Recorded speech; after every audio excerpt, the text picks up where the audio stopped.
Good afternoon, নমস্কার সকলকে। আবার একটা নতুন দিনের ওয়েলকাম জানাই। আজ শুক্রবার, আজ 14 ফেব্রুয়ারি। সকলের মনে একটা বেশ প্রেম প্রেম ভাব, কারণ ভ্যালেন্টাইন্স ডে। যাই হোক, যে যে মতটা পোষণ করে, আর ভালোবাসার শুভেচ্ছা দিতে তো কোনো আপত্তি নেই। অবশ্যই সবাইকে ভালোবাসার অনেক অনেক শুভেচ্ছা নিও তোমরা। বড়রা আমার প্রণাম নিও, ছোটরা অনেক ভালোবাসা নিও। এই বলেই আজকে ব্লগটা শুরু করছি। আজকেও ব্লগটা অনেক দেরিতে শুরু করছি, কারণ আগের ব্লগটা জাস্ট একটু আগে শেষ করেছি পুজোটা দেখিয়ে। আর এখন রান্না করছি। আজকে রান্না করছি খুব সিম্পল, ভাত, মুসুর ডাল আছে কালকে দুপুরবেলা, আর একটু নিরামিষ এঁচড়ের তরকারি করছি, আর ঝিরঝিরে আলু ভাজা। কারণ আজকে রাতে একটা ডিমের অমলেট হবে না আজকে, আর রাতে একটা ইনভিটেশন আছে আমাদের এক কলিগের অ্যানিভার্সারি, তো সেখানে যাব। তো চলো, এখন এঁচড়ের তরকারিটা নিরামিষভাবে করছি, সেটাই তোমাদের সাথে একটু শেয়ার করি। চলো দেখতে থাকো। কিছুই করছি না, মানে এঁচড়টাকে জাস্ট সকালবেলায় শুকলা কেটে দিয়ে গেছে আমার। আমি এঁচড়টাকে একটু ভেজে দিচ্ছি, কারণ প্রথমে সিটি দিয়ে নিচ্ছি না, আমি লাস্টে একদম, মানে বলছি না খুব অর্ডিনারি করে করবো। এঁচড়ের দামটা একটু কমেছে, তো কষি এঁচড় আমি 30 না 35 টাকা দিয়ে একটা নিয়ে এসেছিলাম ছোট্ট। তো সেটার দামটা যেহেতু কমেছে, এখন পয়সা বাসুল, অত যত্ন করে না করলেও হবে, এখন খেতে পারবো মাঝে মধ্যেই। তো এঁচড়টাকে ভেজে নিচ্ছি, আলুটাকেও আলাদা করে ভেজে নেবো, দিয়ে কুকারে একটা সিটি দিয়ে নেবো। আর এটা হচ্ছে ওই নিরামিষ করবো, তো আদা আর কাঁচা লঙ্কা, মানে একটু লাল কাঁচা লঙ্কাও দিয়ে দিয়েছি, লাল লঙ্কাগুলো, আর সবুজ কাঁচা লঙ্কাও আছে, দিয়ে একটা মিক্সিতে পেস্ট করে নিয়েছি। আর ঘি গরম মশলা তো দেবই, একটু নামানোর আগে অল্প করে দিতে হবে, নিরামিষ রান্না যেহেতু। তো চলো এঁচড়টা ভেজে নিই, তারপরে আলুটা ভেজে নিই। আলুটাকেও ভেজে নিচ্ছি, অল্প করে করছি তো, বেশি নয়। এই যে এঁচড়টাকে ভেজে তুলে রেখে দিয়েছি, আলুটাকেও ভেজে নিচ্ছি। টমেটোটা দিয়ে দিয়েছি, একটু গোটা জিরে ফোড়ন দিয়েছি, আর তোমার দুটো এলাচ, একটা তেজপাতা, আর একটু গোটা গোলমরিচ, এইটা দিয়ে দিয়েছি ফোড়ন। ব্যাস, আর কোনো কাজ নেই। এবার আদা আর কাঁচা লঙ্কা পেস্ট দিয়ে দেবো। টমেটো বেশি দেবো না, কারণ টক টক হলে না ভালো লাগে না, নিরামিষ রান্না অত বেশি টক ভালো লাগে না। এই যে দিয়ে দিয়ে জিরে গুঁড়ো, ধনে গুঁড়ো, হলুদ, নুন আর মিষ্টি সব দিয়ে দিয়েছি। ব্যাস, এবার ভালো করে কষিয়ে নিয়ে একটা সিটি দিয়ে দেবো কুকারে, একটা দিলেই যথেষ্ট। হয়ে গেল নিরামিষ এঁচড়ের তরকারি। কি সুন্দর দেখতে পাচ্ছ, বুঝতে পারছো এগুলো কি? এটা হচ্ছে সজনে ফুল। আমি অনেক দিন ধরে দিদিকে বলছি আমাকে একটু সজনে ফুল খাওয়া না, সজনে ফুল খাওয়া না। আজকে আমার মায়ের বাড়ির পাড়া থেকে এনেছিস তো, মায়ের বাড়ির পাড়ায় একটা গাছ আছে, সেখান থেকে সজনে ফুল এনে দিয়েছে। আমি কালকেই সজনে ফুলের চচ্চড়ি করব। আমি রেসিপিটাও তোমাদের সঙ্গে শেয়ার করব, যারা জানো না তারা একটু দেখে নিতে পারবে তাহলে। এটা কিন্তু খুব উপকার, অ্যান্টিপক্স, এবং সজনে তো ভীষণ উপকার, সবাই জানে। তোমাদেরকে আজকে লুকটা দেখিয়ে দিই, খুব সিম্পল। একটা জাস্ট সালোয়ার কামিজ পরেছি, রেড কালারের সালোয়ার কামিজ, যেহেতু ভ্যালেন্টাইন্স ডের দিন, আর মানে আমাদের যে যার অ্যানিভার্সারি, সেই বান্ধবী আমার, সে বলেছে যে আজকে কিন্তু ড্রেস কোড হচ্ছে রেড। সেটা হয়তো জাস্ট ফর জোক বলেছে, কিন্তু যেহেতু আমার কাছে রেডটা নিউ একটা সেট ছিল, দেখেছিলে তোমরা সরস্বতী পুজোর দিন সকালবেলা আমি এই সেটটা পরেছিলাম। দেখি চশমাটা পরে যাচ্ছে কিনা, তাহলে চশমা পরবো, নাহলে পরবো না। না, চশমা পরবো না। তো তার জন্য ভাবলাম যে এটা তো আছেই, তাহলে এটাই পরি। ও যখন বলেছে, ওর মনে হয়েছে একবার এটা বলি, তো তখন পরে নিই। এটা অ্যাকচুয়ালি আমি দুটো কালারেরই এবছর কিনেছি, একটা পুজোয়, একটা রানি কালার আর একটা লাল। তা তোমরা তো জানোই আমি পুজো বলে কিছু পরি না, সারা বছরের জন্যই আমার কেনাকাটি। তো এটা পরলাম আজকে। এই চুলটা তখন ছেড়ে দেবো, এখন একটু ক্ল্যাচার করে রেখেছি, তখন ছেড়ে দেবো। চলো তাহলে যাওয়া যাক। এখন ওর গিফটটা কেনা হয়নি, অন দ্য ওয়ে কিনবো, মানে আগে একটু বাজারে গিয়ে গিফটটা কিনে নেবো, তারপরে তোমার যাব। ফ্যাশন করতে গিয়ে তো সোয়েটার পরার বালাই নেই, তারপরে এসে যখন কাশবো হাঁচবো, বাড়ির লোকগুলোকে জানাবো। মায়ের সঙ্গে আজকে দেখা করতে যেতে পারলাম না। যাই হোক, চলো। এই জায়গাটা খুব অন্ধকার, আমাদের লাইট পোস্টার আলোটা পড়ে না। চলো গাড়িতে ওঠা যাক, গিয়ে আবার দেখা হচ্ছে। সে করেছে কিন্তু ভেসে রাখতে পারবে না। আমি দূরের থেকে ভয় পেয়ে গেছি, এটা কে দাঁড়িয়ে আছে? এই যে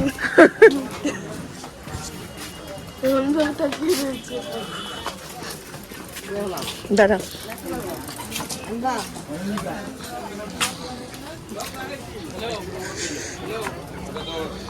আর একটা জিনিস খুঁজে যাই, একটা জিনিস খুঁজবো।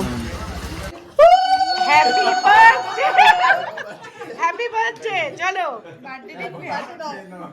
না না, many many happy Returns of the day. চলো একটু হ্যাপি অ্যানিভার্সারি নিয়ে গান গাই। Happy anniversary. উফ কি ভালোবাসা, দেখো একটু দেখো। এই সাথী একটু খাইয়ে দাও, খাইয়ে দাও সাথী। রানী যা, রানী এত লজ্জা পাচ্ছে। অ্যানিভার্সারি বাবা মার লজ্জা পাচ্ছে রানী। রানী ভাবছে সারা বছর ঝগড়া করে, আজকে এত ভালোবাসা। আমাকে বলছে কি ভূতের মতো খাচ্ছে। দিবে মা দিবে, বসো। এই তুমি দাও। আজকে কি বাবা, আজকে কি আমার হ্যাপি বার্থডে। তোমার হাতে? Good. আজকে বাবার হ্যাপি বার্থডে, জানিস না? সত্যি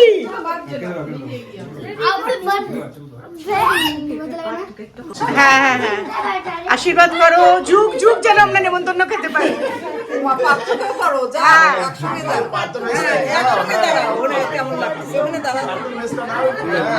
হ্যাঁ,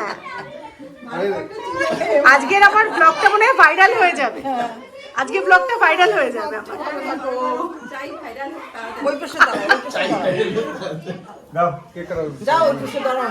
কাকিমা যাও না, কাকিমা আশীর্বাদ করবে। দাঁড়াও কাকিমা, শুধু ধান্তব্য দিয়ে হবে না তো, নোটের তারাটা কোথায় সেইটা দিয়ে করো, তাহলে তো ভালো হবে। আমাদের হয়ে গেছে।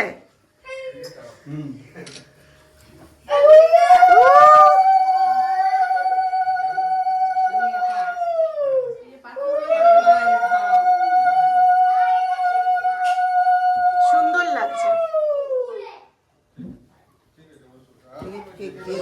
এই পার্থদা এসো।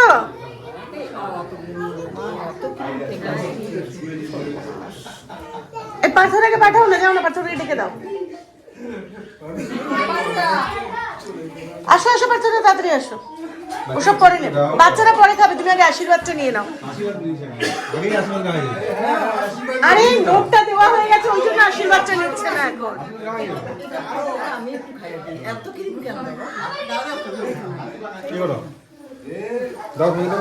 প্রণামটা করো একটু ক্যামেরায় নিয়ে। কাকিমা, তুমি আগে নোটটা দিয়ে দিয়ে ভুল করেছো, এখন দেখো আর কিছুতেই প্রণাম করতে চাইছেন। আরেকবার নোট বার করো, দেখবে প্রণাম করবে।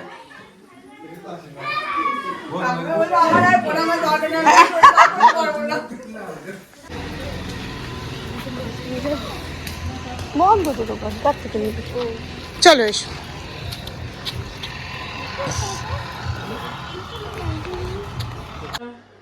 চলো, এখন অনেক রাত হয়ে গেছে। আমি এর মাঝে আমি যেগুলো করেছি সেগুলো একটু বলে দিই। আমি বাড়ি এলাম, তখন বাড়ি এসে ওই ধরো 11:30, 10:30, 11:30 বাড়ি এলাম। বাড়ি এসেই সাথে সাথে কুটুসের ভাত ছিল না, ভেবেছিলাম আসার সময় একটু রুটি কিনে আনবো। তো আমাদের এখানেই সামনে আটার রুটি করে, যদি খোলা থাকতো কিনে আনতাম, তো নেই। সব জায়গায় রুটি খাওয়াই না, কারণ আটাটা বাসি থাকে না কি থাকে। তো ভেবেছিলাম আজকে রুটি চিকেন করা আছে, একটু রুটি দিয়ে দেবো। তা দোকান বন্ধ পেলাম। অভিকে বললাম চলো বাড়িতে গিয়ে চটপট করে একটু ভাত চাপিয়ে দেবো। তা সিটি দিয়ে কুকারে একটু ভাত করে দিলাম, কুটুসের চিকেনটা গরম করলাম। আর কালকে শনিবার, আমি না মঙ্গলবার আর শনিবার যেহেতু আমি নিরামিষ খাই, সেজন্য আমি যতটা পারি চেষ্টা করি যে আগের দিন মানে সোমবার রাতে এবং শুক্রবার রাতে কুটুসের চিকেনটা করে রাখতে, অথবা পরের দিন সকালে মানে শুক্লা আসার আগে আমি চিকেনটা করে রাখি, দিয়ে সরিয়ে রাখি। আমাদের সঙ্গে তাহলে ঠেকাঠেকি হয় না।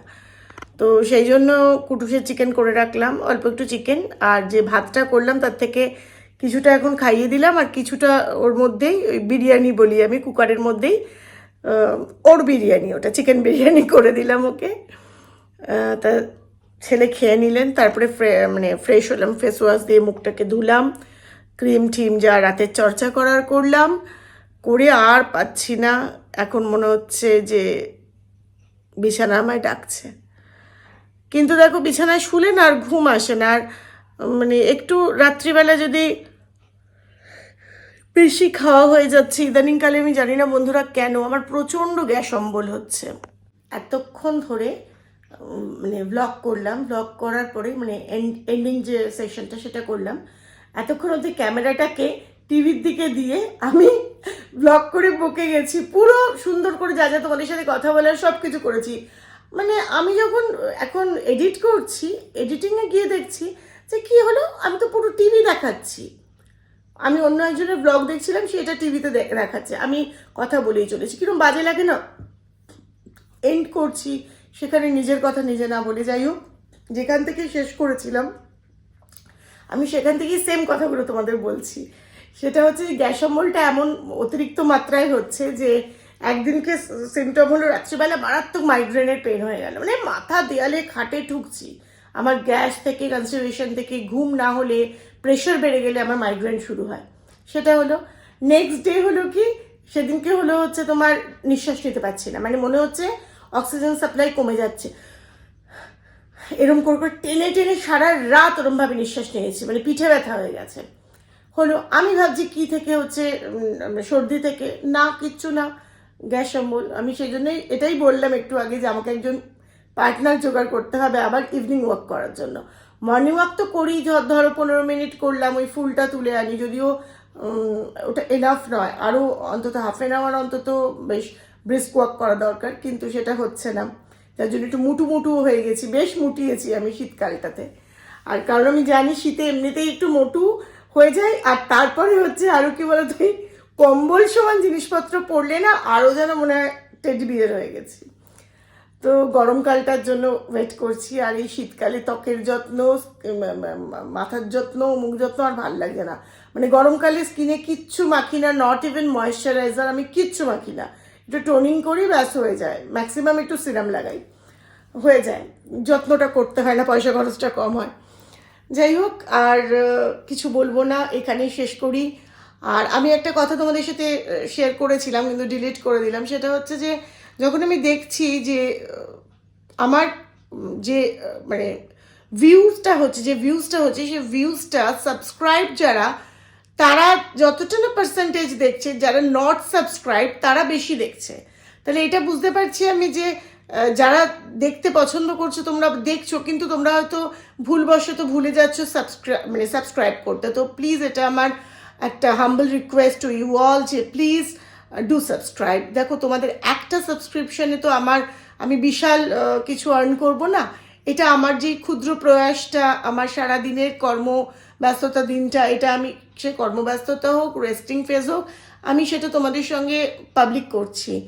এই যে এনথুটা পাওয়া বা এই এনার্জিটা পাওয়া, যে কোনো জায়গায় গেলে ক্যামেরা অন করা, ক্যামেরা খুলে কথা বলা, সেইটুকুনের জন্য আমার খুব ইন্সপিরেশনের দরকার। হ্যাঁ, তো আমি এটা তোমাদের সবার কাছ থেকে মানে এক্সপেক্ট করব যে তোমরা সবাই সাবস্ক্রিপশনটা নেবে, সাবস্ক্রাইব করবে এবং নোটিফিকেশন বেলটা টার্ন অন করে রাখবে, যাতে আমার কোনো ব্লগ আসলে তোমরা সবার আগে জানতে পারো।